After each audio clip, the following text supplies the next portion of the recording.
Estamos en el tema de replicación, ¿cierto?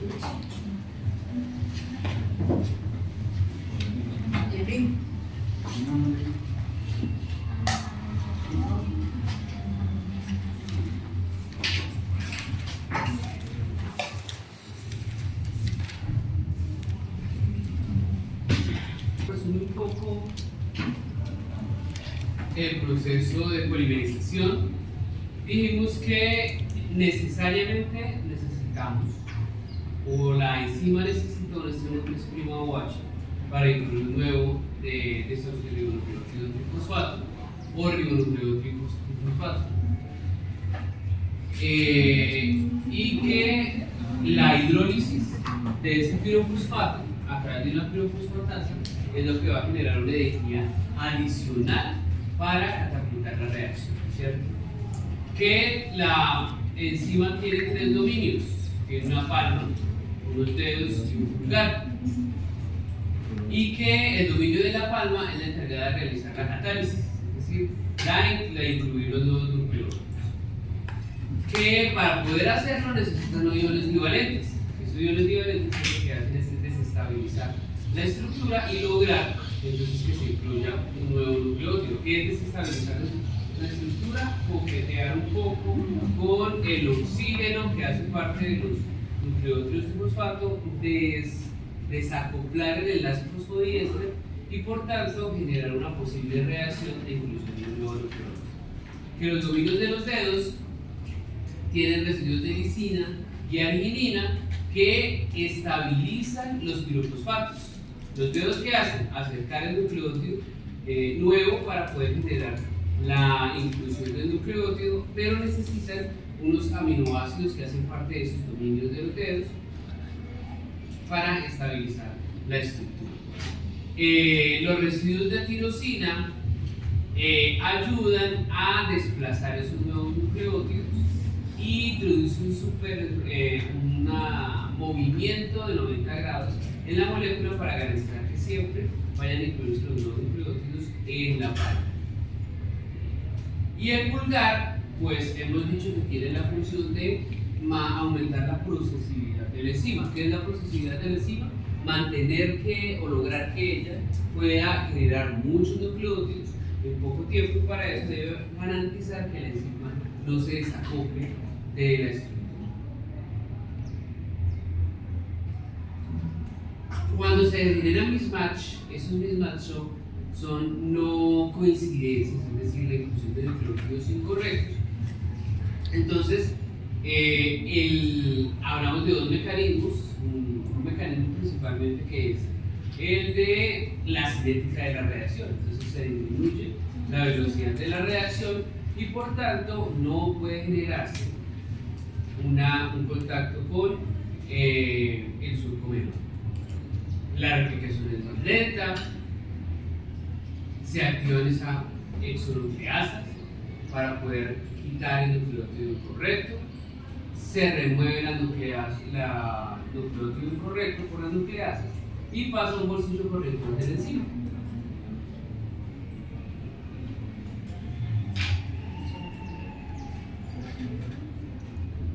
Bien, ¿qué enzimas son las que participan? Entonces, una helicasa, que es la que separa rompe los puentes de hidrógeno, unas proteínas de unión a cadena sencilla, que son las que mantienen separadas las células, unas topoisomerasas que generan superelementos negativos para poder mantener las células separadas, unas primasas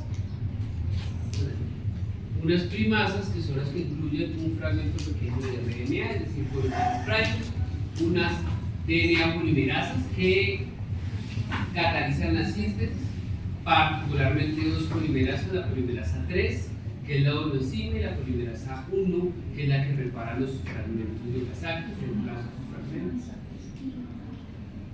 Una proteína de unión o proteína que favorece la procesibilidad de la enzima, es que mantiene como un tipo de anillo que mantiene la posibilidad de que entre y salga la enzima polimerasa del proceso sin que se desacople. Una RNasa H que degrada el último nucleótido que es un híbrido entre DNA y RNA para quitar esos primers es la RNasa H, una ligasa que repara esos fragmentos que deben ser reemplazados, que tienen los primers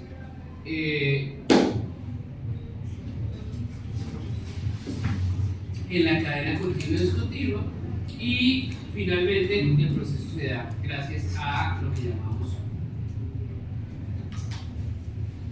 el replisoma. Ya habíamos mencionado que el replisoma entonces es todo el aparato enzimático que tiene la replicación para realizar el proceso de replicación, específicamente lo que incluye la burbuja o horquilla de replicación.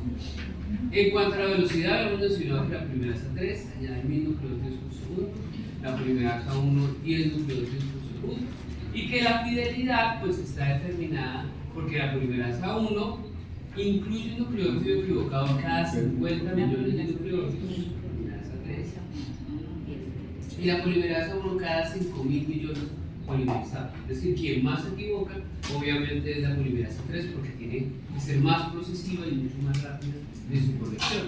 Cuando hicimos la comparación de esas proteínas, pues dijimos que la polimerasa 1 tiene capacidad de hacer corrección exonucleásica 5 a 3 y 3 a 5, y por tanto era mucho más eficiente.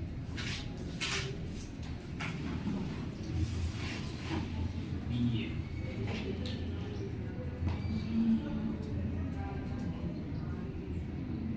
Esto ya lo habíamos visto, ¿no? Bueno, estas son las enzimas que constituyen el replisoma. Entonces, unas helicasas, unas primasas, que son el cebador, unas proteínas de una cadena sencilla, la girasa, la polimerasa 3 y la polimerasa 1, y la ligasa, ¿no? Que ya hay unas funciones de ellas. Se ha encontrado entonces que hay unas secuencias específicas de terminación de la replicación. Es decir, por ejemplo, en Escherichia coli, aunque la replicación debe iniciar en un punto y finalizar hasta cuando se termine la cadena, es decir, se haya generado la réplica completa de la secuencia, pues tenemos que decir que se han encontrado en secuencias de Escherichia coli, y esto asociada a, porque como se incluyen, por ejemplo, a veces fragmentos de DNA que vienen de la inclusión de plásmidos o la inclusión de secuencias víricas en células eucariotas, pues entonces hay unas señales de terminación. ¿Qué características tienen las señales de terminación? Son secuencias de 22 pares de bases que son reconocidas por una proteína particular. Entonces es una señal adicional para que se termine la replicación, y eso es porque es una contrahelicasa, la proteína que reconoce. La proteína se llama TUS, que es un sitio de terminación anticipada de la replicación. Reconoce una secuencia llamada STER, y esa secuencia STER, como les dije, tiene esas características particulares, una secuencia rica en guaninas y citocinas de 22 pares de bases, y lo que hace es que funciona como una contrahelicasa. Al no tener posibilidad de romper los códigos, pues el proceso entra en conflicto, la enzima se desacopla porque no puede avanzar, y entonces se termina naturalmente la replicación.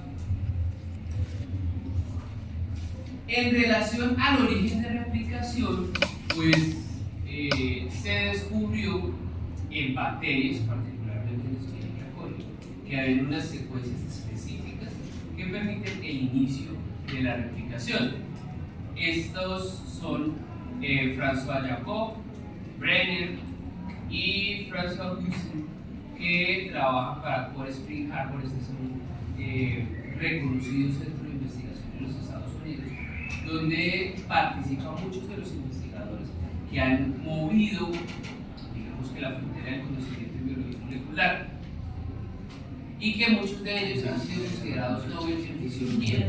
Ahí está escrito también James Watson, estuvo escrito Francis Crick, y entonces ellos hacen una descripción de esa secuencia específica que permite el inicio de la replicación. Esa secuencia está constituida por 245 pares de bases que son reconocidos por una proteína a inicio de la replicación y que se caracteriza por tener secuencias repetidas en tándem y secuencias de reconocimiento al enzima. Entonces es una secuencia muy particular donde regularmente se metila el DNA sintetizado y tiene 3 secuencias repetidas en tándem que son sitios de reconocimiento de una enzima. Entonces aquí están las secuencias repetidas en tándem de caseantiminas y adeninas y una secuencia de unión a la proteína. Particularmente esa secuencia se ha observado que es conservada en los diferentes organismos y que son reconocidas por enzimas que dentro de las que incluimos helicasas, enzimas de promoción de la división celular y otras que son como caso en el proceso de replicación. Entonces, lo que descubrió Jacob fue que teníamos una secuencia replicador, que es una secuencia de DNA en sí, es decir, en la cadena de DNA, que es rica en adeninas y timinas, que es reconocida por una proteína iniciadora. Esta proteína iniciadora reconoce esa secuencia particular y entonces esa constituye el modelo de replicón en la duplicación. Entonces el replicador es una secuencia que dirige la iniciación y el iniciador que es una proteína particular. Ha sido descubierto en Escherichia coli. Aquí hay un comparativo de los 3 modelos de replicón o de secuencia de iniciación de la replicación en Escherichia coli, que es bacteriano, en SB40, que es vírica, y en Saccharomyces cerevisiae, que es una levadura. Entonces el modelo en bacteria, en virus y en eucariotas. ¿Cuál es lo que comparten? ¿Qué características comparten? En ver, señor. No, es que yo vi un video que decía que una de las características de cualquier replicón era la cantidad de adeninas y timinas, precisamente por lo que solo tienen 2 puentes de hidrógeno. Correcto. Entonces que es más fácil romper 2 que 3. Correcto. Entonces que una de las cosas que ellos identificaron fácilmente era esa región. Entonces, que por ahí empieza el origen de la replicación. Correcto. Entonces tiene sentido el que sean unas regiones más fácilmente separables las células. Entonces todas tienen en común, como decía, estas características de facilidad de acceso de las helicasas y además unos sitios de unión a la enzima, que son el rojo, que es donde inicia la replicación, los elementos en azul que facilitan el desenrollamiento, que son las regiones ricas en timinas, que existen organizadas en tándem, y los sitios de unión al iniciador particularmente.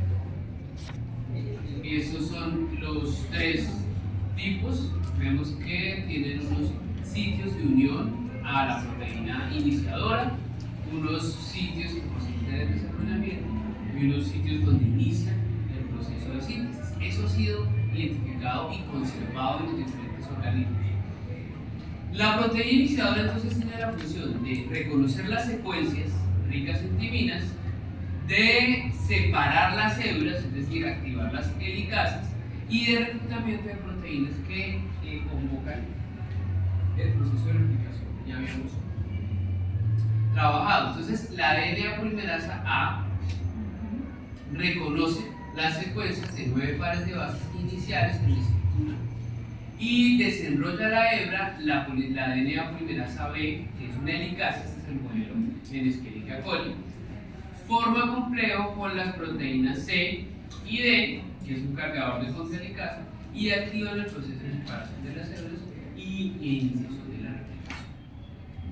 O sea, aquí tenemos algunas funciones. La polimerasa A abre el dúplex, la polimerasa B desarrolla la hebra, la C recluta o es requerida para ser reclutada por el complejo, Unas enzimas histonas participan también en el proceso y se convocan a las demás enzimas participantes en el proceso de replicación, que es la primasa, las proteínas de una cadena sencilla, la RNA polimerasa, que es la que sintetiza los primers, y las girasas, que serían unas topoisomerasas, para realizar el proceso de superenrolamientos negativos y poder garantizar el acceso a la molécula. Bien, están las enzimas, la secuencia de 245 pares de bases.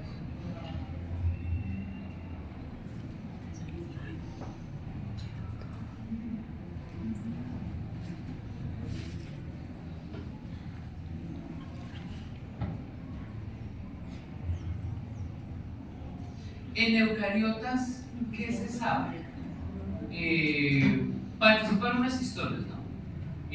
Ya sabemos que las funciones de las histonas son separar o desenredar esa secuencia de DNA. Las diferencias con Escherichia coli o con las bacterias es que estamos hablando de que en bacterias el proceso de replicación puede durar 20 minutos. Hablamos de un replicón, ¿no? Una secuencia de inicio por cadena de replicación circular.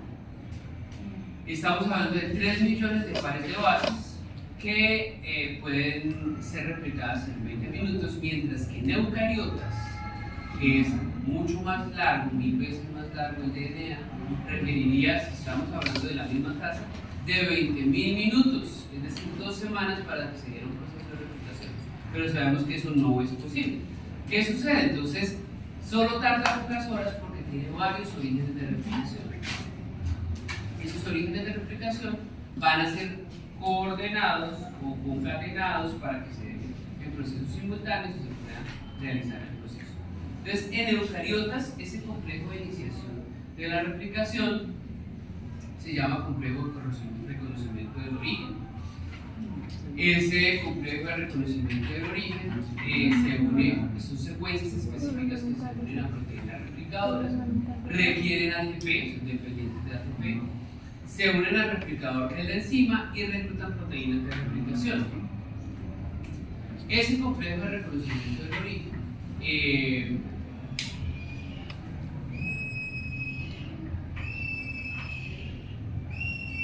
está controlado por unas enzimas, particularmente. Una pregunta, profesor. Veía que el origen de replicación en las eucariotas se presenta, o sea, hay 1, 2, 3, de 1 a 6. ¿En qué difieren? O sea, porque hay uno, porque es el 1, porque es el 2, porque es el 3, y cómo se presenta, o si se presentan en diferentes organismos. Sí, particularmente esa imagen lo que muestra es que hay como un sentido secuencial del inicio de la replicación, es decir, necesitamos controlar que la replicación no se dé de manera aleatoria, que no se queden regiones sin replicar, pero tampoco que se queden regiones y se repliquen 2 veces o 3 veces. Entonces digamos que eso se maneja de manera secuencial. Ese proceso de replicación, como lo muestra ahí, entonces se inician como de manera muy coordinada, en un reloj molecular, donde se inician los orígenes 3-5, por ejemplo, mientras se bloquea el proceso de replicación 1. Entonces, digamos que se hace como en bomba de tiempo para garantizar que se repliquen de manera coordinada esas secuencias. Entonces, ¿cómo es el proceso de regulación? Entonces, se sabe que los cromosomas eucariotas se duplican exactamente una vez por ciclo celular. Entonces, la replicación está muy coordinada con el proceso de división celular y con las enzimas que participan en el proceso de división celular. Y que está relacionada con unos complejos prerreplicativos que se originan y luego la activación de esos complejos prerreplicativos. Entonces, ¿cómo funciona? Se debe generar unas secuencias específicas de inicio de replicación y sobre esos complejos entonces tienen que activarse las enzimas dependiendo del ciclo celular donde estemos trabajando. La formación del complejo de prerreplicación es el que antecede el proceso de replicación. Entonces, se necesita seleccionar un replicador, que es la identificación de secuencias, específicas que necesariamente deben ocurrir en la fase G1, es decir, antes de la fase S.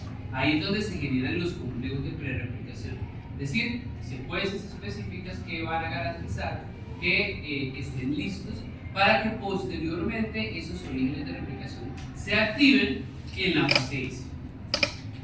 Esto constituye un proceso de separación temporal que va a permitir que no se dé el proceso de manera aleatoria y que no haya duplicación en el proceso. Entonces, debe haber los pasos para la formación de ese complejo de prereplicación. Entonces, en la fase G1, reconocimiento del replicador por parte de la proteína iniciadora, reclutamiento de proteínas cargadoras, entonces ahí hablamos de la CDC y la CDT, reclutamiento de un complejo de mantenimiento de los cromosomas que tiene una helicasa y los complejos prereplicativos de la fase G1. Y la activación pues, está determinada por unas proteínas ciclinas dependientes de quinasas, ¿no? Y eso lo vieron en biología celular, que son las que activan el proceso de replicación y que de alguna manera coordinan el proceso de ciclo celular. Entonces, ¿cómo se garantiza que solo se genere una copia por ciclo celular? Entonces, tiene que ver con la actividad de la CDK, ciclinas dependientes de quinasas. ¿Alguien leyó o puede explicar ese título? ¿Tiene cara? Bueno, son dependientes de quinasa porque lo que hacen las quinasas es fosforilar, ¿no? Entonces lo que pasa es que las quinasas fosforilan la helicasa y al estar fosforilada la helicasa la inactiva, ¿sí? Y a la misma vez también fosforilan tanto las... perdón. Está el origen de replicar, ¿puedo? Es que es más fácil con el punto. Ahí están los marcadores. El mundo es Más fácil con el marcador. Entonces, bueno, están las dos cadenas, ¿cierto? No fui yo. Digamos que acá está el complejo. Bueno, digamos que es así, nomás que tengo mala partición. Y aquí llegan acá llegan, bueno, digamos que estas son las helicadas, ¿cierto? Que digamos que una va hacia un lado y la otra va hacia el otro, ¿listo? Entonces, ¿qué pasa? Que las CDK, ¿sí? Las CDK fosforilan tanto el ORC, este sería el ORC, ¿sí? Que sería el origen de replicación, y al estar fosforilado, este está inactivo. Y al fosforilar las helicasas sí se activan, ¿sí? Entonces esto quiere decir que las helicasas van a romper, pero van a llegar al punto en el que ya el origen de replicación pues está inactivo, entonces ahí ya no se va a generar la replicación, que aquí es donde llega la DNA polimerasa y empieza la replicación. Entonces tiene que estar este sitio activo para que se pegue la polimerasa y ya empiece pues, la polimerasa por este lado y por este lado, pues según si es continuo o discontinuo. Eso fue lo que... Listo. Entonces, esas proteínas que son fosforilasas, pues son dependientes básicamente de esa CDK. Entonces, durante la fase G1, acuérdense que viene fase G1, fase S, fase G2, mitosis y nuevamente inicia el proceso de interfase. Entonces, durante la fase G1 no hay CDK activa, es decir, no tenemos concentraciones de CDK importantes. Mientras que durante el resto del ciclo celular, es decir, la fase G2, la fase S, la fase de mitosis, la concentración de CDK es alta. ¿Eso qué significa? Que a altas concentraciones, que es lo que mencionaste ahorita acá, bajas concentraciones de CDK, que es lo que ocurre en la fase G1, pues permite la formación de complejos de prerreplicación, pero se inhibe la activación de estos complejos de prerreplicación. Entonces, cuando la CDK, como se necesita para activar esos complejos de prerreplicación, pues no tendríamos enzima que estimule el proceso de inicio de replicación. Sucede lo contrario cuando hay actividad de CDK alta. Cuando hay alta actividad de CDK, de quinasas, pues entonces se inhibe la formación de los complejos de prerreplicación, ocurre el efecto contrario, y se activan los complejos que ya han sido formados.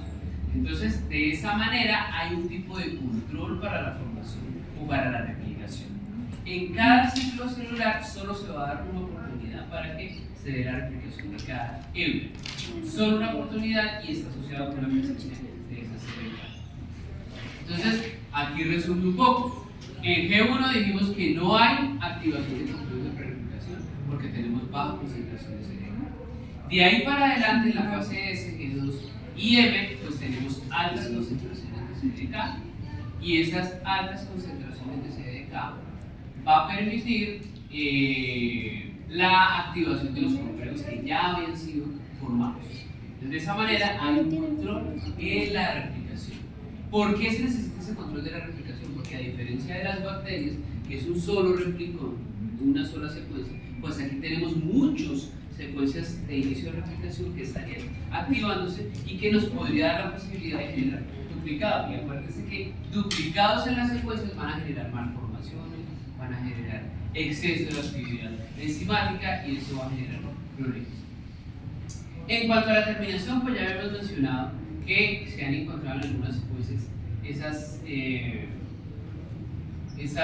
secuencias particulares de 22 pares de bases que son reconocidas por una proteína que es una contrahelicasa que va a permitir la terminación anticipada. ¿Por qué esto es importante? Por la invasión, por ejemplo, de fagos, por la invasión de virus, entre otras secuencias que son parásitas a la secuencia original.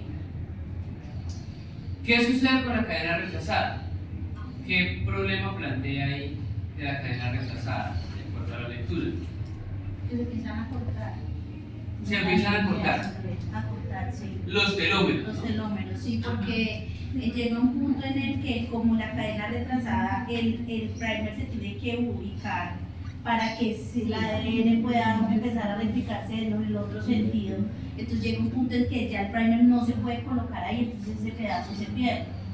Correcto. Sí, empiezan a cortar. Dijimos que la estrategia que utiliza la enzima en la cadena retrasada o la célula, en la cadena retrasada es que manda unos primers como reparchando, digamos, ¿no? Manda unos primers adelante y se viene como en sentido contrario generando la hebra.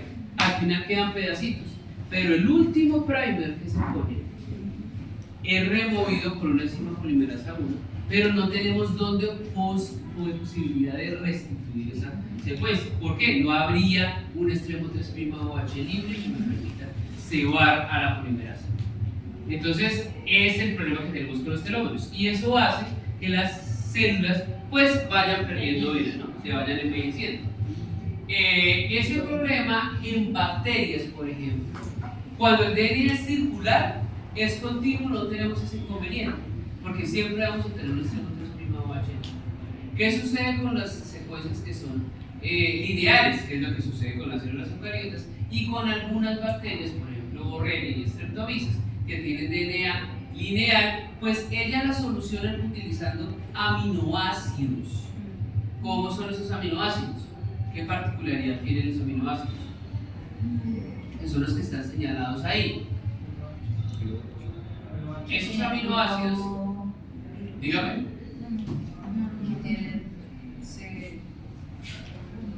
como treonina, tirosina, tienen una particularidad, es que tienen un extremo OH.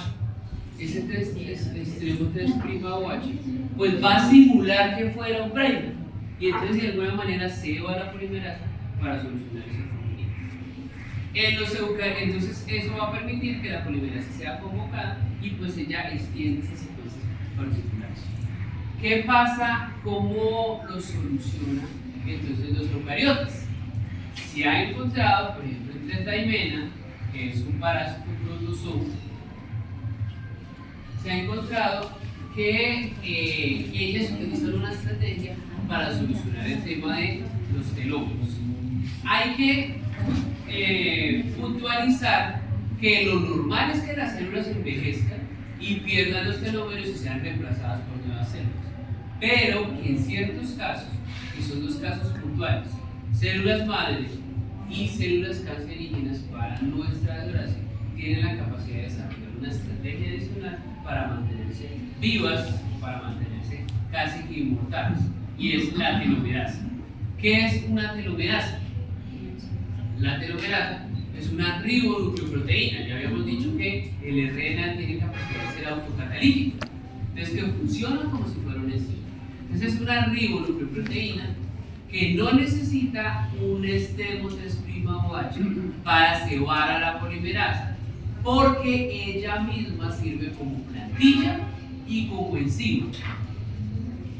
Es una enzima que se actúa cuando encuentra un DNA monocatenario y que tiene una secuencia que es similar o más bien compatible con la secuencia del telómero. Es decir, que puede generar una cadena que genere puentes de hidrógeno con la secuencia telomérica y genera entonces, ella misma sirve como cebador para activar una enzima. Ella adicionalmente es una retrotranscriptasa, ¿cierto? ¿Eso qué significa? Que ella puede generar. Eso no es lo de.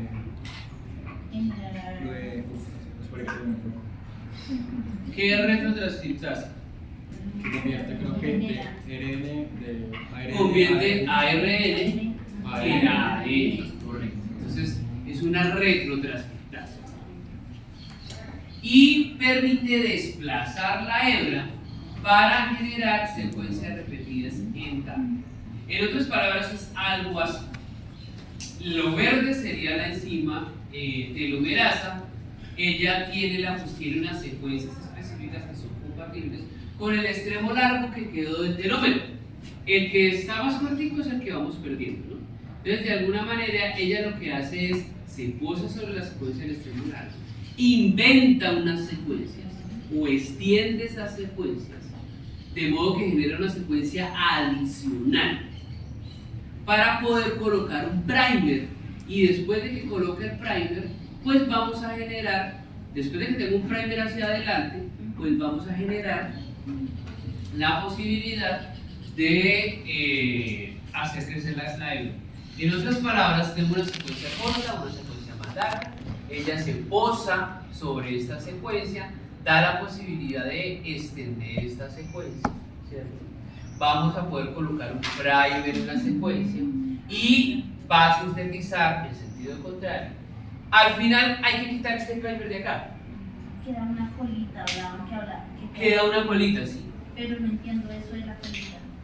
Es decir, si lo que yo hago es aumentar, vean lo que está aquí en naranja. Es una secuencia adicional, ¿cierto? Coloco una secuencia adicional para colocar por aquí un primer, sintetizar en sentido de que sea 5'3' y me va a quedar una secuencia. Si coloco un primer, debo eliminar el primer, ¿cierto? Si elimino el primer, me va a quedar también un faltante. ¿Por qué no es un problema? Porque entramos al mismo círculo vicioso. Es decir, extendí la secuencia, coloco un primer, debo quitar el primer y quedo con un hueco. Pero el problema no es grave porque lo que extendí fue una secuencia inventada de la enzima. Es decir, solo generó un puente para poder diseñar un primer. Entonces, aunque me quede una cola, un faltante, ese faltante no va a ser necesario, no es parte de la información genética importante del organismo. Entonces, lo que va a hacer ella es simplemente generar una extensión, una adicional. Entonces, ¿qué dice ahí? La telomerasa extiende el extremo 3' del telómero, lo que está en rojo es el inventado. El adicional actúa como plantilla para el fragmento de Casar-Quimero. Luego viene la reparación y aunque nos queda un hueco, ese hueco no es importante para la secuencia. De esa manera, entonces la enzima logra replicar los telómeros y mantener viva o activa los telómeros.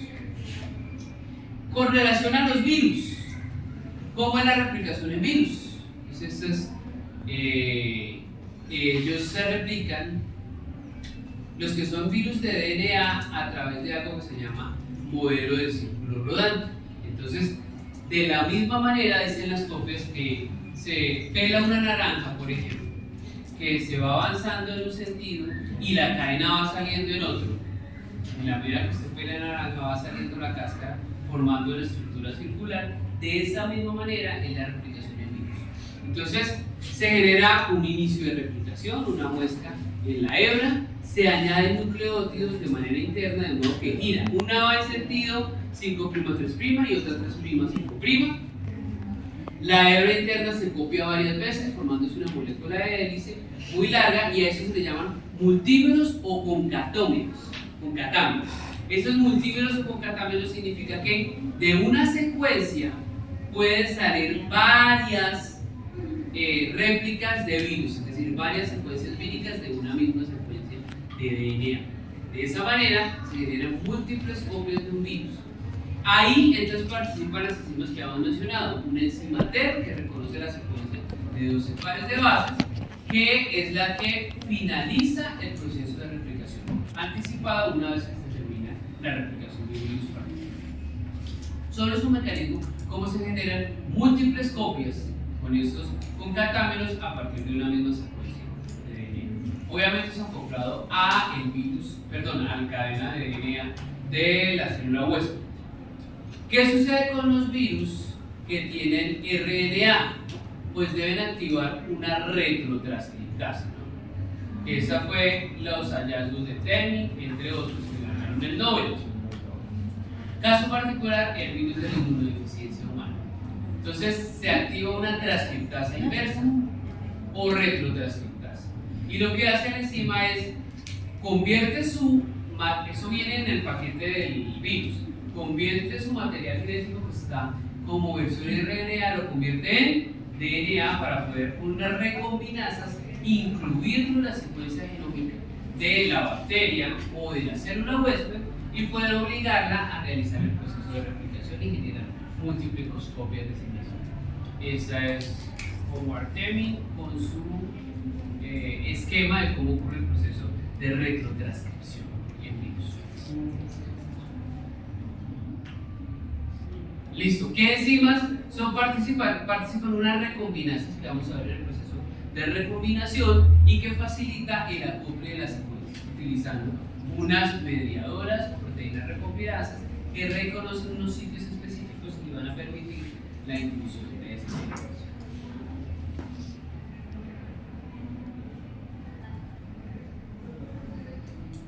Si hiciéramos un comparativo entre la replicación de procariotas y eucariotas, tendríamos que decir que en procariotas pues ocurre en el citoplasma porque es el único espacio donde se realizan todos los procesos.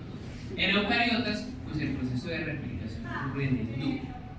En procariotas hay un solo origen de replicación, mientras que en eucariotas hay alrededor de 100 orígenes de replicación por cromosoma. En procariotas el origen está formado entre 100 y 200 nucleótidos, mientras que en eucariotas son fragmentos mucho más pequeños, que son 350 nucleótidos, y dijimos que es para garantizar un mayor control en la secuencia. En procariotas solo se forma una horquilla de replicación por proceso, que es lo que llamamos replicón. En eucariotas hay múltiples horquillas de replicación.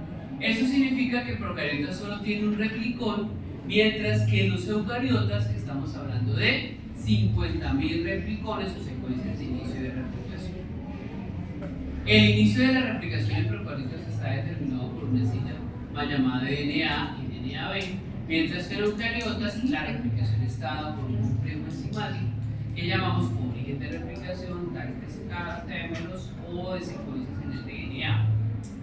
En procariotas se activa una enzima topoisomerasa 2, que es una girasa, que va a hacer las funciones de las histonas para, digamos que generar superenrollamientos negativos y poder permitir el acceso a la secuencia de DNA. Mientras que en eucariotas pues se activan unas topoisomerasas 1 participantes. Una pregunta, o sea que en las procariotas no existen las histonas, sino que trabajan llamémoslo así. Procariota no tiene histonas, no tiene complejo multienzimático, no tiene capacidad. Entonces ellas deben hacer uso de sí para poder generar superhéroes.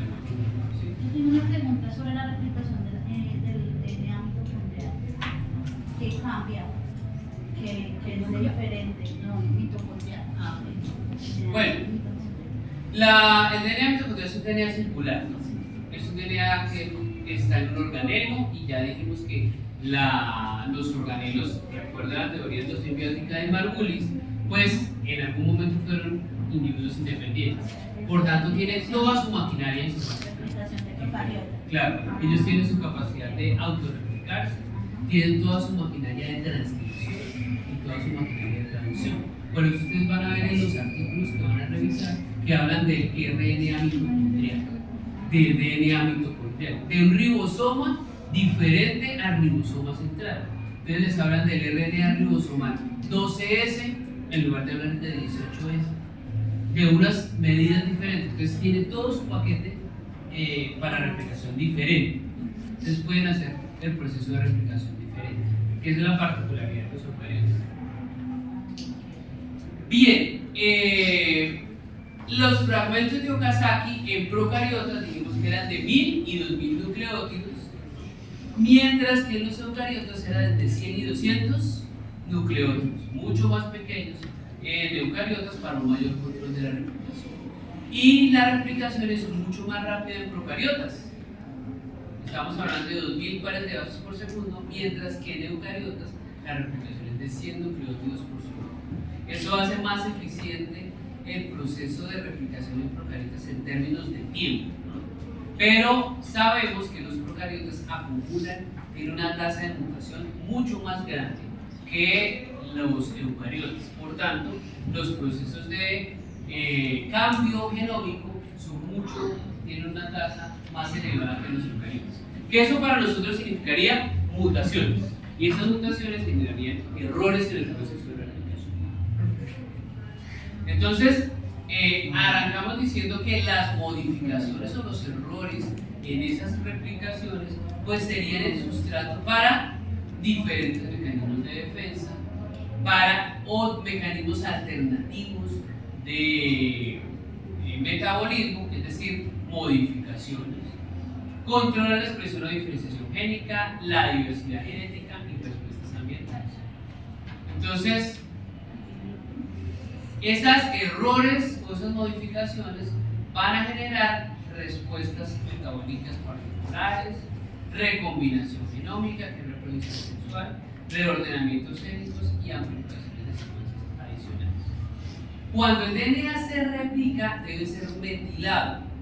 Entonces, para las células saber cuál es el DNA recién sintetizado y el DNA antiguo, porque estamos hablando de un modelo semiconservativo, pues lo hace a través de metilación. Entonces, hay un espacio de tiempo en el que el DNA recién sintetizado no está metilado, y es lo que le permite a la célula hacer una comparación con el DNA ancestral y poder hacer un proceso de corrección si es que se requiere. Entonces, esa metilación requiere, es dependiente de ATP y va a permitir la reparación de las secuencias particulares. ¿Quién hace eso? Una enzima llamada CAM-metilasa. Entonces ella metila particularmente esas islas CPG o islas de metilcitosina. Entonces metila esas secuencias de citosina para poder diferenciar este DNA ancestral y el DNA recién sintetizado.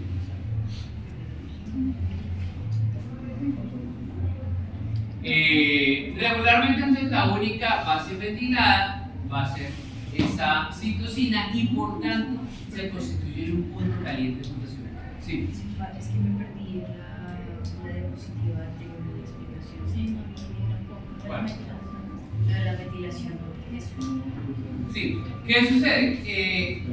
Cuando se ha replicado el DNA, para la célula es muy importante diferenciar entre cuál es el DNA nuevo y el DNA antiguo. El DNA antiguo es la plantilla y es lo que le permite a la célula, cuando es un proceso de corrección enzimática, que sería la revisión que hace la DNA polimerasa, pues ya necesita saber cuál es el DNA nuevo y cuál es el recién sintetizado. Si hay un posible error, pues la enzima lo que hace es corregir el DNA recién sintetizado. A manera de marcar lo que hace es metilar en las citosinas de grupos metilo para diferenciarlos. Entonces hay un espacio de tiempo en el que la célula va a tener una cadena metilada y una no metilada. La no metilada es la recién sintetizada, entonces ya hace las conclusiones. Posterior a eso es que metila el DNA, Se lo vuelven mal. lo vuelve a marcar Sí. y ya sabe que ha sido editado, corregido y que es el DNA correcto. ¿Sí? Entonces, esa metilación es muy importante para marcar y reparar la secuencia. Eso también es denominado como uno de los mecanismos de regulación de la epigenética.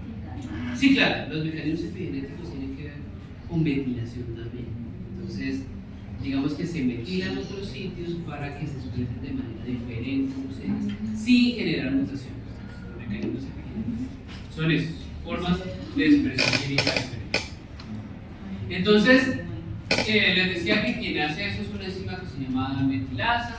La enzima se encarga de poner metilos en la citosina, generando la 5-metilcitosina. Y que esa 5-metilcitosina, si por alguna razón mutara o cambiara, pasa a ser de citosina, pasa y se convierte, vean acá, 5-metilcitosina es la que tenemos arriba. Sí. Si ella pierde, por ejemplo, si pierde un grupo amino de esa desaminación, entonces ella se puede convertir o pierde el metilo, se puede convertir en un uracilo. Es decir, hay mucha facilidad de convertir timina en uracilo, ¿cierto? Entonces vean, arriba está 5-metilcitosina. Si pierde el grupo amino, pasa a ser una timina. Sí. Y la timina fácilmente puede convertirse en un uracilo sin perder el grupo metilo. Entonces, esos cambios conformacionales en la estructura del DNA es lo que se constituye en puntos calientes de mutaciones. Es decir, que puede cambiar, pasar de naturaleza DNA a naturaleza RNA, y eso es muy importante. Entonces, esa metilación da la posibilidad de que se encuentren esos calientes de mutaciones. Entonces, la metilación del DNA es muy importante porque permite lo que decían ahorita, impronta genómica. La impronta genómica es cómo está establecido el programa genético de los organismos para que se expresen de determinadas maneras. Están asociados con cáncer, están asociados con mutaciones, con expresión génica diferencial, con inestabilidad cromosómica, entre otras mutaciones. ¿Qué sabemos de nuestro DNA también? Ya Smith nos había hablado de las enzimas de restricción. Y las enzimas de restricción permiten entonces bloquear los procesos de división celular o de replicación de virus, básicamente. Y lo que hacen es reconocer secuencias específicas y bloquear el proceso de replicación. Bien, entonces los errores que se puedan cometer en la replicación es lo que va a constituir algo que llamamos SNPs. Los SNPs, o polimorfismos de nucleótidos simples, son las variaciones que hay en una secuencia particular entre individuos. Entonces aquí vemos 3 pedacitos de hebras de DNA que varían en una sola posición. Por eso se llaman polimorfismos de nucleótidos simples, porque es la variación en una sola posición. Estamos hablando de la posición 4 ahí. Varía, cambia de adenina a guanina y en otro organismo a timina. Entonces, en el primero hay un cambio de adenina a guanina, eso es una transición. Mientras que de guanina a timina sería una transcripción. Ese es un cambio de un tipo de nucleótido a otro. Esos SNPs es lo que hacen diferentes a los organismos. Esas diferencias de los organismos es lo que constituye algo que se ha llamado desde hace un buen tiempo el DNA barcode o barcode de la vida. Entonces, el código de barras de la vida. Y es el proyecto, digamos, muy visionario que se tiene de poder caracterizar a los organismos fácilmente, por ejemplo, en campo.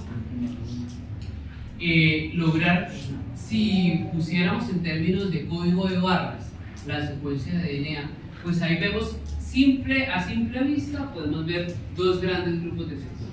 Arriba, que tiene un patrón de color muy diferente a las dos de abajo. Las dos de arriba, insectos, y las dos de abajo, aves, ¿cierto? Entonces, de alguna manera, como si fuera un lector de código de barras, poder hacer una identificación de los organismos en campo, por ejemplo, para poder hacer identificación de ellos. Y eso tiene que ver con la cantidad o los patrones que tienen de SNPs cada uno de esos organismos. Entonces, eso tiene fundamento en el sentido que ese aparato con el que se sueña poder ir al campo y poder hacer extracción rápida, enlazar y poder hacer una caracterización del organismo, está fundamentado en la capacidad de poder hacer replicación de secuencias. ¿Quién es este señor? Kary Mullis. Entonces, Kary Mullis, que ganó el Nobel por realizar el proceso de patentar el proceso de replicación a nivel de laboratorio. ¿Cómo sucede eso? Entonces, en el laboratorio, pues yo obtengo una muestra. En este caso, tenía muestras de, ahí sí se dice proceso de separación. Tengo glóbulos rojos, glóbulos blancos en la mitad y plasma, ¿no? Entonces, hacemos algo que se llama Buffy coat, que es tomar la capa intermedia, que son los glóbulos blancos, los que son nucleados. Hacemos un proceso de limpieza, de purificación de ese DNA, hacemos una cuantificación del DNA y un envelope basado en la particularidad que ya mencionamos de que el DNA está excitado a 160 nanómetros, ¿no? Hago una amplificación, ese aparatito que aparece en la esquina de abajo es un termociclador. En él coloco muestras y coloco el termociclador a hacer el proceso de replicación y finalmente obtengo unas muestras y las corro en electroforesis, que es un mecanismo para separar el DNA. Era el que les explicaba, el DNA debe pasar por una matriz. Yo les decía que es como si yo quisiera salir corriendo y extendiera los brazos o me fuera en bolita, ¿no? Esa es la electroforesis para separar secuencias. Entonces, ese sería el proceso para trabajar la muestra. Este es el termociclador. El termociclador ya es de los viejitos. Ese termociclador tiene posibilidad de acoplarse al tiempo real. Cuesta unos 45 millones y tiene la posibilidad de trabajar 96 muestras al tiempo, 96 posts. Entonces, si nosotros hacemos un comparativo o cómo llegó a concluir que Kary Mullis exitó hacer el proceso en el laboratorio, pues está fundamentado en el proceso de replicación que ya trabajamos. Entonces, si hacemos un comparativo entre el PCR en vivo y el PCR in vitro, pues si lo hacemos en el laboratorio, pues tenemos que mencionar que la muestra es la muestra de DNA que tenemos del paciente. En la célula, pues sería el templado y el DNA antiguo o el DNA parental. La DNA polimerasa en el in vivo, pues es una enzima que está proveída por el sistema, es decir, por la célula. En el caso de nosotros, compramos la enzima de DNA polimerasa recombinante. Es una enzima que es purificada, extraída de termófilos acuáticos. Termófilos acuáticos es una bacteria que vive en zonas muy calientes, es decir, en zonas volcánicas. ¿Por qué necesitamos una enzima que resista a altas temperaturas? Para que no se denaturalice la... Para que no se denature la enzima, ¿no? Entonces, particularmente nuestro proceso de PCR en el laboratorio se fundamenta en elevar y bajar las temperaturas. Porque con eso, si elevo la temperatura, se rompen los puentes de hidrógeno. Si se rompen los puentes de hidrógeno, se separan las hebras y me permite acceder a la información genética. Entonces, si yo tengo...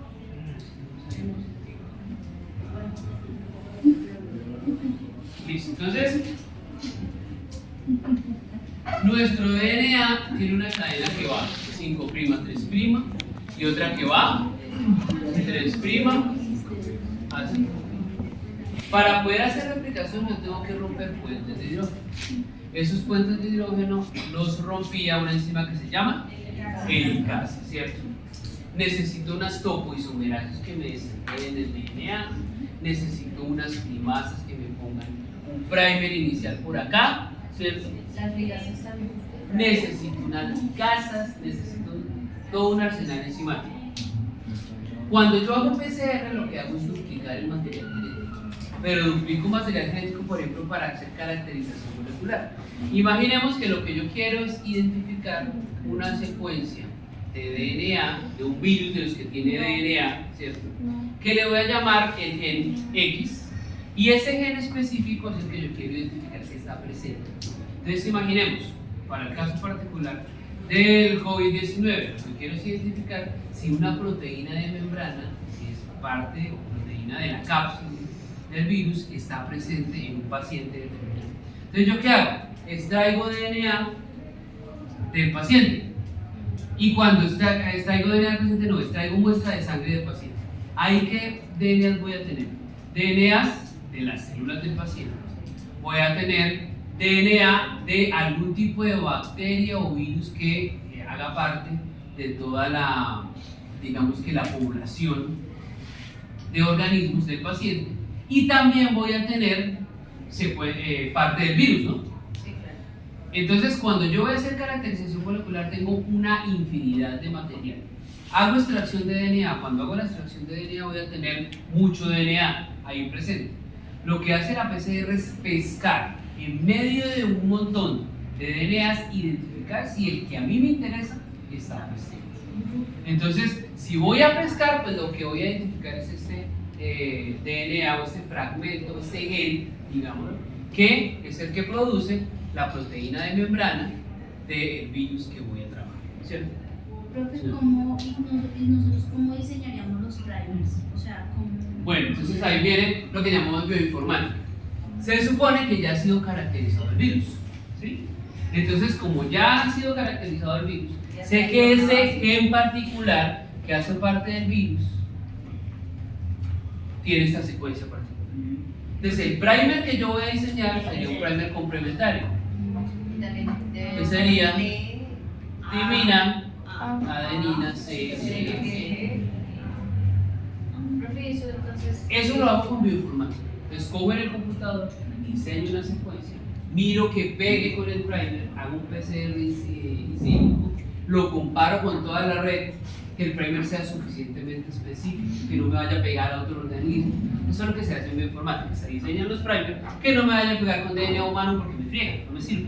Que no me vaya a pegar con DNA bacteriano porque las bacterias hacen parte de la flora intestinal de la mayoría de organismos. Que no me vaya a pegar con humano porque puede pegar con DNA del operario que está trabajando la muestra. Pero el programa le genera a uno todo eso. El programa, hay unos programas que permiten hacerlo de manera automática. A mí me gusta hacerlo de las dos maneras, ¿no? Y hacerlo manual para garantizar que el primer pegue completamente, que no vaya a haber un error, para identificar. Entonces, yo necesito un primer que sea específico de esa secuencia. Como el primer es lo que llama la polimerasa, pues si no hay primer, no hay polimerasa. Si no hay secuencia, porque el paciente no tiene el virus, pues el primer va a andar por ahí rondando y nunca va a encontrar con quién unirse. De eso lo garantiza la especificidad del primer que yo diseñé. Si lo diseñé mal, pues me va a pegar con cualquier cosa y me va a morir. Bien, como lo que me interesa es este pedacito, no me interesa si no voy a trabajar con muestras vivas. El complique de las replicaciones que estamos hablando de células vivas, ¿no?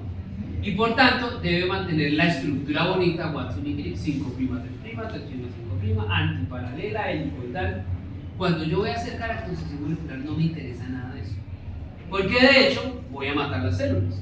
Si la voy a extraer, degrado las membranas celulares, degrado la membrana nuclear, saco el DNA, pues no voy a pretender que el organismo esté vivo después de hacer todo ese proceso. Solo me interesa el DNA, el material genético. Por tanto, no me interesa que esté en 5', 3' o 3'. El primer va a pegar igual, porque yo voy a diseñar un primer que vaya 5', 3' y un complementario que vaya 3', 5'. Entonces, que casi que flanquea la secuencia por este lado y flanquea la secuencia por este lado.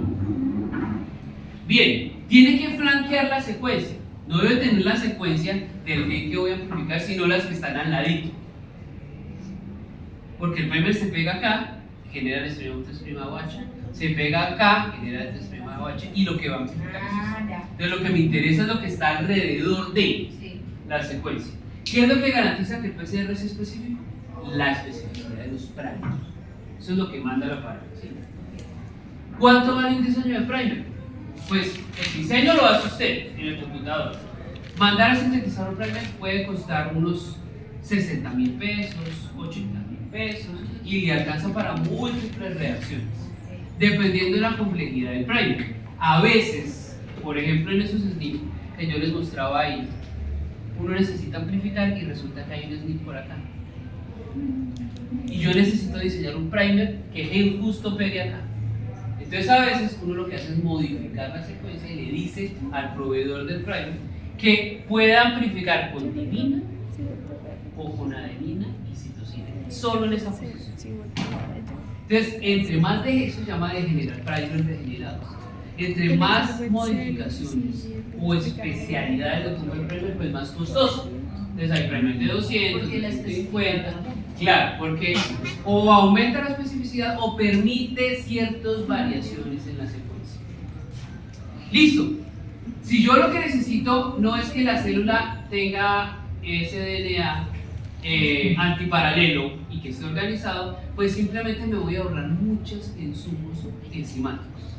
Porque la mayoría de las enzimas participan es para garantizar que el DNA no se dañe, que se pueda desenvolver sin quebrarse, que pueda separar las hebras sin que pierda su autocomplementariedad. Ese tipo de enzimas me las ahorro. Entonces empiezo. La muestra de ADN que voy a trabajar en la célula, pues es el DNA que voy a replicar. En el laboratorio es la muestra del paciente, ¿cierto? DNA polimerasa necesito. En la célula sí, claro, necesito DNA polimerasa. En el laboratorio, como yo voy a jugar con temperatura, se va a aumentar la temperatura, tener una polimerasa que me resista. El problema de las enzimas es que usted le pone un poquito de temperatura y ya se daña. Sí, por eso nosotros no aguantamos el calor, no aguantamos eso de natura, la enzima. Entonces necesito una enzima que sea suficientemente resistente a altas temperaturas. ¿De dónde la sacó Kary Mullis? Pues de organismos que viven en altas temperaturas. Si viven en altas temperaturas es porque tienen una enzima polimerasa que les funciona re. Entonces, antes qué hacía? Kary Mullis cogía con baños María, ¿no? Entonces ponía la muestra acá, luego la pasaba aquí, luego la pasaba aquí, temperatura normal, alta temperatura, baja temperatura, para poder estar separando y uniendo el DNA. ¿Qué se hace ahora? Se trabaja una DNA polimerasa recombinante. Entonces, la secuencia que extrajeron específica, que codifica para generar la enzima polimerasa en bacterias, pues fue extraída, se usó ingeniería genética y se ponen bacterias normales en bioreactores a producir múltiples unidades de enzima que soportan altas temperaturas. Entonces, la polimerasa la compro. ¿Cuánto vale una enzima de DNA polimerasa recombinante? Antes de pandemia, unos 200, 300 mil pesos. Ahora vale unos 600 mil pesos. ¿Cuánto viene? 100 microlitros. ¿Es un tubito de verdad? Más o menos la cuarta parte del tubito. 100 microlitros. Pero utilizo muy poquito, utilizo 0.1 microlitro por reacción. Debe ser como con micropipeta, ¿no? Eso es con micropipeta. Imagínense trabajar eso. Entonces, eso es muy costoso para el laboratorio, entonces hay que ser muy preciso en las cantidades que voy a poner. Si pongo mucho, pues inhibe la reacción y estoy gastando un resto de plata. Y si pongo muy poquito, pues la reacción no se va a dar. Y también tendrías que comprar. Y tengo que comprar más, ¿no? Y aquí la plata es escasa para los proyectos de biología. Listo. ¿Helicasa necesito? No necesito helicasa, ¿por qué? Por las temperaturas. Porque la helicasa rompe los puentes de hidrógeno. Pero como aumento la temperatura, pues debería ser una separación. ¿Necesito DNTPs? Sí, pues dice que. Sí, claro, claro. Sí, porque como hoy Como mi adicionar objetivo, cargas nitrogenadas. mi objetivo es este: amplificar millones de veces este pedacito para que sea visible al ojo humano y utilizar métodos instrumentales y decir, sí, el paciente sí tiene ese gen X, por tanto, sí tiene el virus y es positivo. Al amplificarlo, ¿cómo se ven esos? O sea, ¿Cómo se ve? Como se amplifica millones de veces, Entonces yo voy a una electroforesis, pongo la muestra, marco con un tinte que se una al DNA, que es bromuro de tirio, por ejemplo. El más común y más barato, pero es una porquería porque es un agente cancerígeno. Entonces digo es una porquería porque pues, la probabilidad de los que trabajamos con esas muestras pues, es muy alta, que muramos de cáncer, que desarrollemos algún tipo de patología, porque estamos exponiéndonos todo el tiempo a ese intercalante. Profe, ¿y cómo, o sea, al hacer el uso de este tinte, cómo se pasa? O sea, ¿cómo te expones? Porque sí, el bromuro de tirio es un agente intercalante. Entonces, entre base y base, aquí están las bases nitrogenadas. Él se mete aquí, entre base y base. Al meterse entre base y base, va a hacer que se aumenten los espacios entre bases y que la polimerasa se equivoque cuando vaya a la replicación.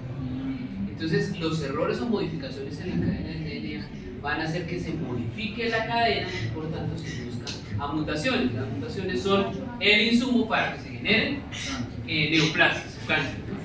Entonces, si a mí me cae alguna traza de ese Y hoy tipo, ya no existe otro. sí, otro, muchísimo, más costoso. Por ejemplo, hay uno que se llama Cyber Green, otro que se llama Cyber Save, otro que hacen, ya no se intercalan, sino que se unen a los surcos mayores y menores, generando menos daño. Si llegara a entrar en contacto con uno, pues que se una al surco mayor, pues va a evitar que unas enzimas se unan, pero no me va a generar mutación, que es lo grave. Pero y esto es muy, digamos, para la cura del cáncer. Para la cura del cáncer, ¿cómo? ¿Qué? O sea, esto, lo de. No, eso es para evitar que nos expongamos los que trabajamos con DNA. Pero cura el cáncer, reversar el proceso o matar células específicas, eso ya es un poquito más complicado. Ese sería como utilizar un tinte menos tóxico. No, porque yo no hablaba de eso, hablaba de la PCR. O sea, de quitar el fragmento, digamos, dañado. Sí, claro, porque si usted logra identificar genes protoncogenes antes de tiempo, pues le puede decir a un paciente, mire, usted tiene una alta probabilidad, tiene una ascendencia que tuvo cáncer. Adicionalmente es positivo para la presencia de protoncogenes y vegetal. Pilas, modifique sus hábitos, tenga cuidado, no se exponga, dependiendo del cáncer. Entonces es una técnica de profilaxis, ¿no? Se puede evitar, ¿no? Modificar células cancerígenas, pues es un poco difícil porque ellas se reproducen en una tasa y cuando uno ya quiere intervenir o modificar, ya ellas han hecho un daño grandísimo. Les digo acá, helicasa no necesito, DNTPs sí los necesito porque si voy a generar múltiples copias, pues necesito DNTPs que me permitan formar nuevas cadenas. Entonces DNTPs sí necesito. Primasas necesito. Primasa, ¿qué hace la primasa? Coloca los primers. ¿Necesito primers? Claro, porque yo dije que los diseñé, los tengo que colocar. Entonces yo le doy la secuencia al proveedor, en nuestro caso, ARC Análisis en Bogotá, ellos sintetizan los primers y nos los envían. Liofilizados, es decir, en polvito, nosotros los resuspendemos en agua tipo 1 y son los que utilizamos en las reacciones. Es una receta de cocina y toca hacer un acto de fe porque estamos hablando de cantidades muy pequeñas. Entonces, adicionamos los primers. ¿Qué primers? Los que mandé a sintetizar y específicos. Entonces, ya no necesito la primasa, porque la primasa era la que colocaba los primers, sino que yo pongo los primers directamente. Listo. ¿Necesito SSB? Proteínas de unión a cadena sencilla. ¿Por qué no? No necesitamos unas enzimas que me mantengan separadas las células. No, porque como ya le puse temperatura, todo está separado. Listo. Necesito esos iones de magnesio que se utilizan, ¿se acuerdan los iones divalentes? Zinc y magnesio que utilizan la enzima para desestabilizar los enlaces fosfodiésteres. Los necesito, pero yo se los pongo un poquito de magnesio, un poquito de zinc a la reacción. Eso regularmente viene por el zinc. ¿Necesito ligasas? Sí, claro, son muy específicos. Regularmente cuando uno le compra a la casa que vende la polimerasa, en la misma casa le provee a uno los iones divalentes para hacer la enzima más eficiente. ¿Necesito ligasa? ¿Por qué no? Sí, porque también igual, con todas las... ¿Para qué? ¿Qué hace la ligasa en la reacción IBI? Unir. ¿Qué fragmentos? Los fragmentos de... Aquí yo tengo fragmentos de... No, ¿Por qué no?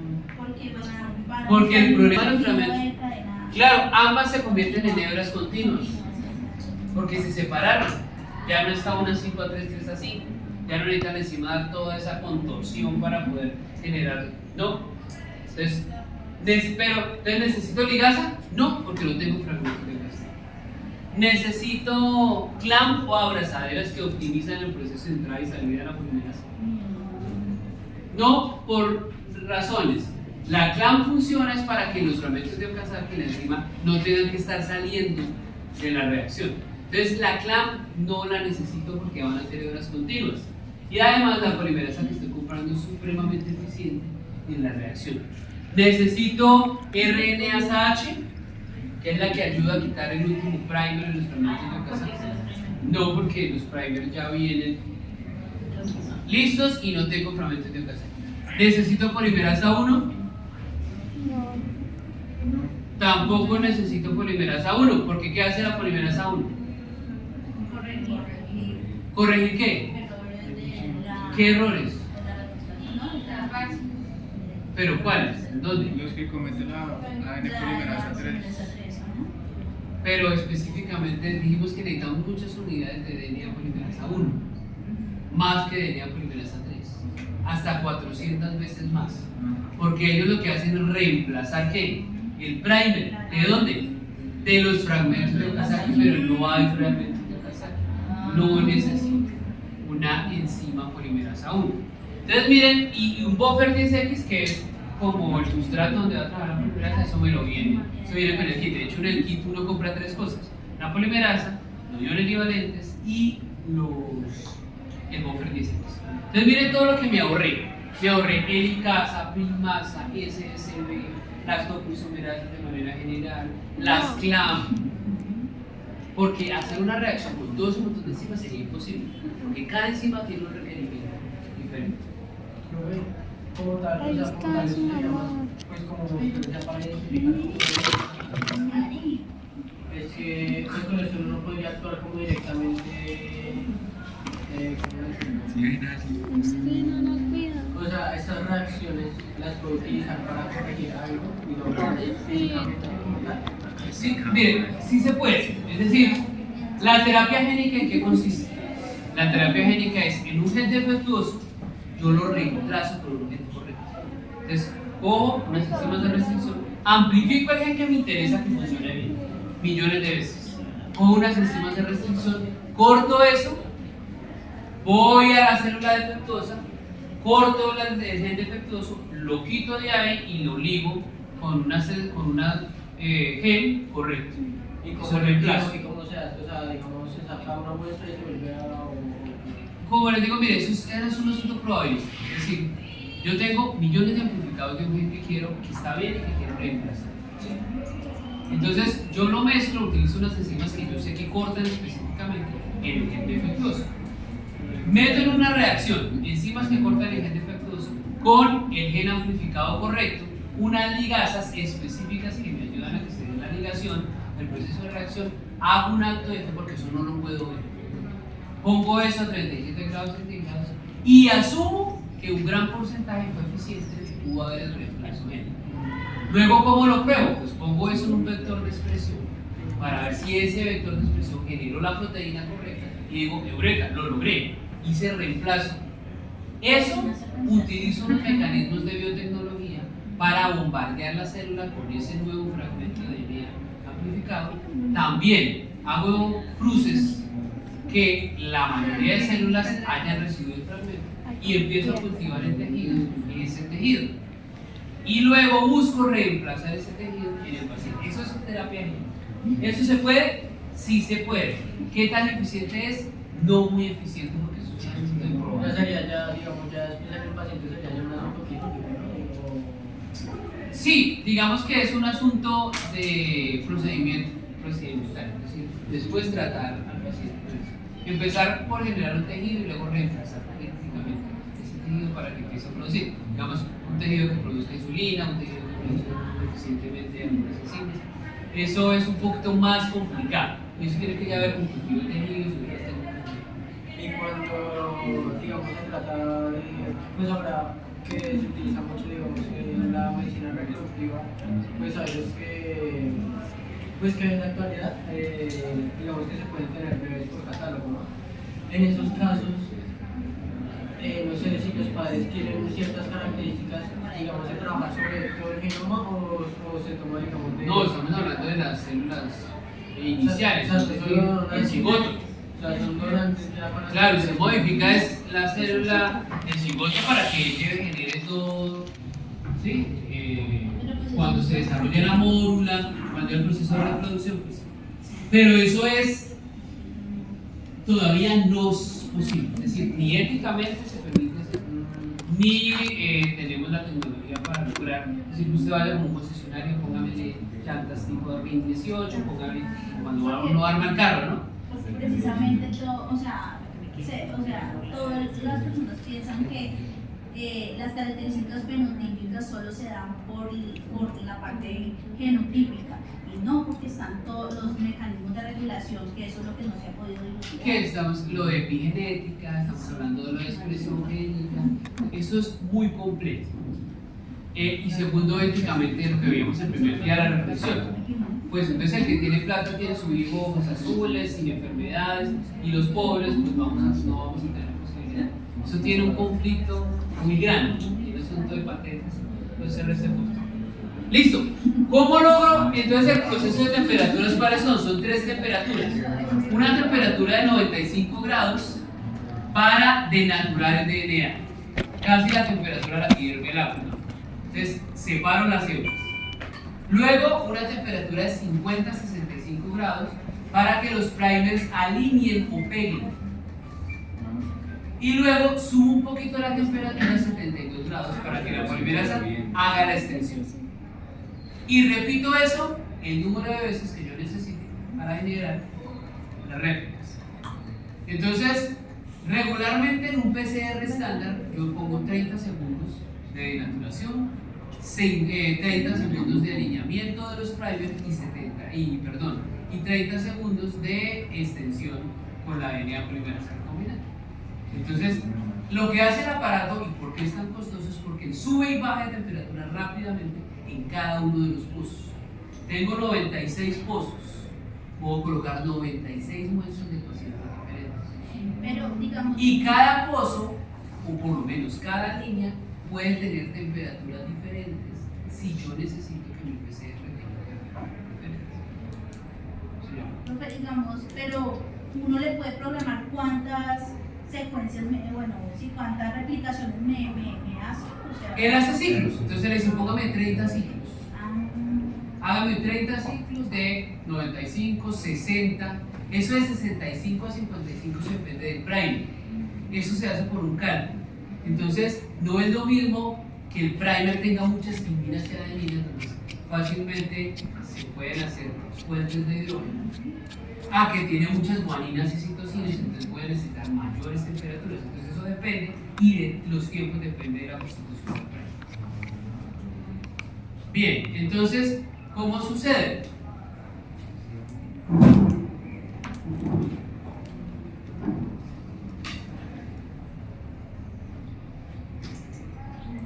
Entonces esto, que es un proceso de simulación y amplificación. Entonces yo tengo la denaturación, tengo mi muestra, una sola hebra, una sola cadena, perdón, con una hebra 5', 3', 3', 5'. Hago una denaturación a 95 grados, separo las hebras y luego alineo los primers. Dice de 50 a 65 no porque vaya a girar la temperatura a 50, 51, 50, 50, no.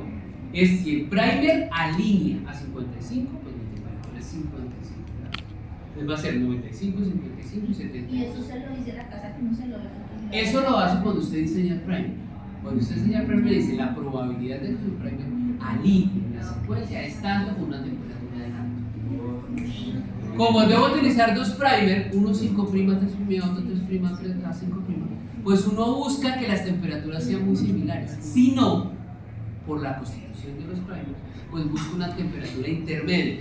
Si esta línea es 55 y esta línea es 53, pues busco 54 para que se dé la reacción. Entonces yo lo programo así. Alinean los primers y luego una extensión a 72 grados donde la polimerasa es cebada por el extremo 3,8 y ya tengo de una hebra, ahora tengo, bueno, de 2 hebras iniciales ahora tengo 4 hebras. Eso en el primer ciclo. ¿Cuánto se demoró ese ciclo? 30 segundos y 30 segundos. Minuto y medio. Listo. Segundo ciclo. Ya tengo el doble de blancos de amplificación. Tengo 4. Hago una denaturación de los primers, alineamiento de los primers y extensión de los primers. Entonces ya ahora tengo 8 fragmentos. ¿Cuál es el tamaño del fragmento? ¿Quién lo determina? Yo cuando diseñé los primers. Yo le digo al primer, póngase aquí, póngase acá y el fragmento puede ser de 500 pares, 1000 pares, 800 pares de base. Yo lo determino. Tercer ciclo, ya voy en 3 minutos, ¿no? Denaturación, alineamiento y extensión. Entonces aquí ya tengo ¿cuántas? 16 duplicados de la secuencia.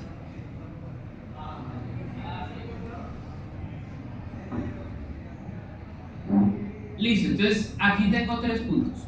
Los ciclos, es decir, el conjunto de pasos de denaturación, alineamiento y extensión, 95, 60, 72, el número de copias y el número de blancos de amplificación.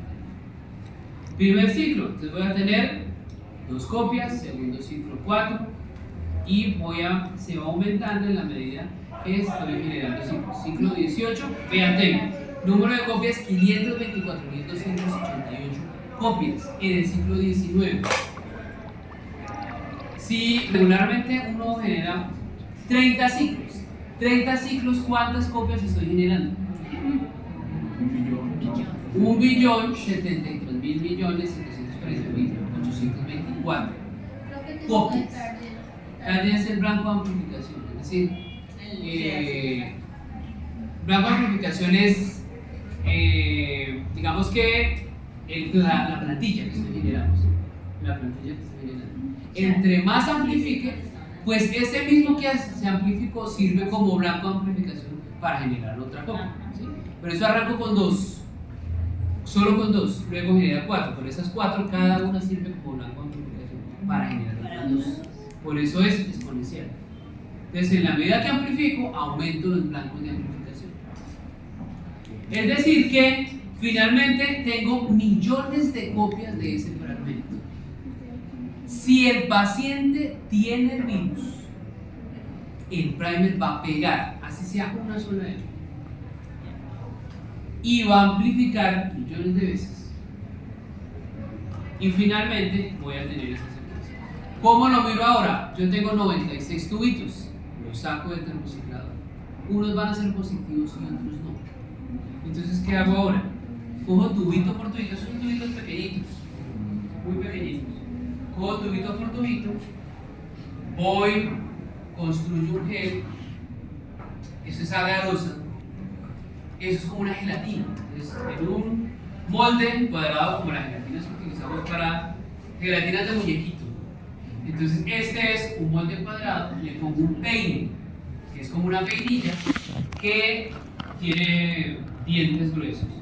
Pongo eso, sirvo la gelatina, la dejo polimerizar o gelificar, dependiendo si es acrilamida o agarosa, y al final voy a tener un cubito de gelatina, llamémoslo así, permítanme la expresión así como tan coloquial, que tiene unos huequitos. Ese gel yo lo pongo en una cuba de electroforesis que tiene una solución de electrolitos que permite que haya flujo eléctrico, corriente eléctrica. Este es el polo positivo y este es el polo negativo. Eso lo conecto a una fuente de poder, lo lleno de líquido, aquí pongo el gel. Y aquí tengo el huequito para la muestra. Cojo tubito por tubito con una micropipeta y pongo aquí un marcador de peso molecular. ¿Qué es este marcador de peso molecular? Es una secuencia que yo ya he cortado con enzimas de restricción, eso lo venden. Entonces el marcador dice, me genera fragmentos que tienen diferentes tamaños. Regularmente que se usa es el que tiene de 100 en 100 pares de bases, 200, 300, 400, 500, 600. Y de ahí lo que yo quiero. Hay diferentes patrones. Hay uno que va de 100 y se salta a 450, a 1000, dependiendo del fragmento. Si el que yo estoy esperando amplificar tiene 400 pares de bases, pues a mí me va a interesar es esta banda. Coloco muestra del paciente 1. Resulta que no se me da nada. O sea, yo sembré paciente 1, paciente 2, paciente 3 y paciente 4. Siembro las muestras, le pongo corriente. El DNA que es negativo, ya vimos por la constitución, va a migrar hacia el polo positivo. Y entonces, luego eso, ahí todavía no veo nada. Saco el gel, lo meto, estoy hablando del estilo pobre, es decir, con bromuro de tirio. Lo meto en una solución de bromuro de tirio que he preparado, a una solución de 300 mililitros, le pongo 30 microlitros. Vean lo poderoso que es eso y lo dañino que es. Ese bromuro de tirio le pongo 30 microlitros. Ustedes saben que un mililitro lo divido en 1000 partes y eso es un microlitro. Entonces es muy poquito. Homogenizo eso, meto el gel con toda la muestra, con mucho cuidado, que el DNA ya se quedó atrapado acá, entonces no se me va a escapar. Lo dejo 30 minutos, luego lo saco de ahí y lo pongo en un transiluminador de luz ultravioleta. El transiluminador de luz ultravioleta, la luz ultravioleta también es un agente cancerígeno, es doble exposición. Entonces, ¿qué hace? Como ya dijimos que el DNA se excita a 260 nanómetros, pongo el transiluminador que genera luz ultravioleta a 260 nanómetros. Si hay DNA ahí, va a haber fluorescencia. Entonces yo voy a ver todo lo que sea DNA. ¿Qué voy a ver? Entonces, paciente, no veo nada, aquí voy a ver esto, aquí voy a ver esto, y aquí no veo nada. ¿Qué digo? Paciente 1, negativo. Paciente 2, positivo. Paciente 3, positivo. Paciente 4, negativo. Y si le da una bandita por ahí. A veces, y eso es el camello de las reacciones de PCR, y es donde uno sufre, que a veces diseñó mal el primer, se fue la luz, que suele pasar en esta universidad, hubo algún problema, y entonces el primer empezó a anillar donde no tiene que anillar. Y cuando eso sucede, entonces empieza a haber unas bandas muy raras ahí que no esperaba. Una por acá, otra por acá, otra por acá. Pero debería haber una muy fuerte, porque tengo un blanco. O sea, y si está contaminado. ¿Y cómo es que esté contaminado? Resulta que el operario utilizó la misma micropipeta, no limpió. Y entonces, de donde saca el primer, fue la misma que utilizó para colocar la muestra. Puede ser paciente, cliente, nos contaminó los primers. Y entonces va a dar positivo siempre. Esos son los famosos falsos positivos. ¿Cómo se arregla eso? Pues el primer canaleta yo le llamo control de reacción. Coloco todos los reactivos menos la muestra de ningún paciente. Si me da positivo y no le puse muestra del paciente, pues hombre, algún reactivo está contaminado. O el buffer, o la polimerasa, que sería lo más grave, o los primos. Por eso, por ejemplo, en el laboratorio de nosotros, las mezclas, que es donde ponemos todos los reactivos, se preparan en un sitio independiente, aparte. El operario no ha tenido contacto ni con pacientes, ni con muestras contaminadas, nada. La persona viene exclusivamente solo a hacer las mezclas. Y si Tita necesita, entonces miren, le entrego 30 tubos con la mezcla con el primer tal. Ya usted le pone y tenga su control de reactivo sin abrir. Si eso sucede, entonces usted va y le pone el problema al que premio, al que hace las mezclas. Usted tiene dos reactivos contaminados. Pero debería ser así, con marcador de peso molecular, control de reacción, sin amplificar nada y las muestras. Yo digo es, positivo o negativo. Eso se puede hacer ahora muy sistemáticamente. Es decir, hay micropipetas multicanal, entonces una sola mango con muchas puntas, entonces se puede ir sembrando varias muestras al tiempo sin contaminar, ¿no? Ya no se usa bromuro de vidrio en algunos casos, de acuerdo al proyecto, porque todo aquí es por proyectos. Por ejemplo, yo trabajo en el proyecto que no tiene financiamiento, junto con bromuro de vidrio de manos. Pero Tita consiguió financiamiento de Colsensis y tiene 1.000 millones de pesos para ello. Una caracterización de pacientes en el Tolima. Pues Tita va a trabajar Playa Alta, ¿no? Con punteras finas, micropipetas finas, con CyberSafe, de pronto acoplado a tiempo real. Y a mí sí me tocó